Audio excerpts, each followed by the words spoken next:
కడప జిల్లా టీ సుంటుపల్లి మండలంలో ఉండేటువంటి వై ఆదినారాయణ రెడ్డి పింఛా ప్రాజెక్టు అర్ధరాత్రి సమయంలో ప్రాజెక్టుకు కుడి భాగంలో ఉండేటువంటి ప్రాంతంలో పూర్తిగా తెగిపోయినటువంటి సందర్భంగా ఈ పింఛా ప్రాజెక్టుకు కింద భాగంలో ఉండేటువంటి ఎక్కడైతే ఈ ముడుపాడు, మాచొడ్డి గారపల్లి, పెదనే కాలువ, రాయవరం లాంటి గ్రామ పంచాయతీలలో పూర్తిగా ఈ యొక్క నదీ పరివాహక ప్రాంతాలలో ఉండేటువంటి రైతులు పూర్తిగా నష్టపోయారు.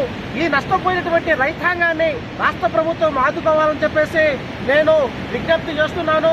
అందులో భాగంగానే గత కొన్ని సంవత్సరాలుగా ఎన్నడూ లేని విధంగా వర్షాలు, ఎప్పుడు రాని విధంగా ఈ యొక్క పింఛా జలాశయంలోకి దాదాపు దీని యొక్క సామర్థ్యం ఒక 1/2 TMC వాటర్ అయితే దాదాపు 2-3 TMCల వాటర్ వచ్చి ఈ ప్రాజెక్టులోకి పడింది.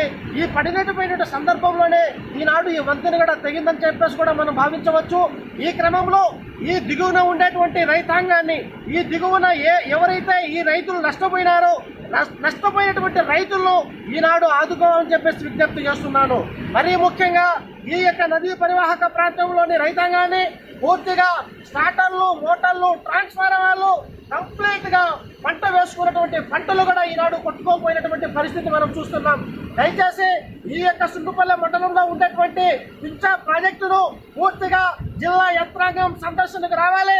ఇక్కడ ఉండేటువంటి ఎమ్మెల్యే గారు, ఎంపీ గారు కూడా విజిట్ చేయాలి.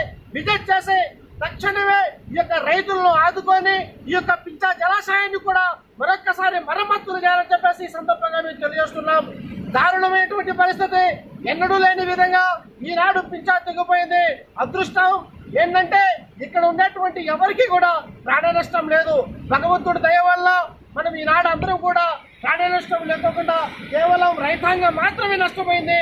ఈ రైతాంగాన్ని ఆదుకోవాల్సినటువంటి అవసరం ఎంతైనా ఉందని చెప్పేసి సందర్భంగా తెలియజేసుకుంటూ ధన్యవాదాలు.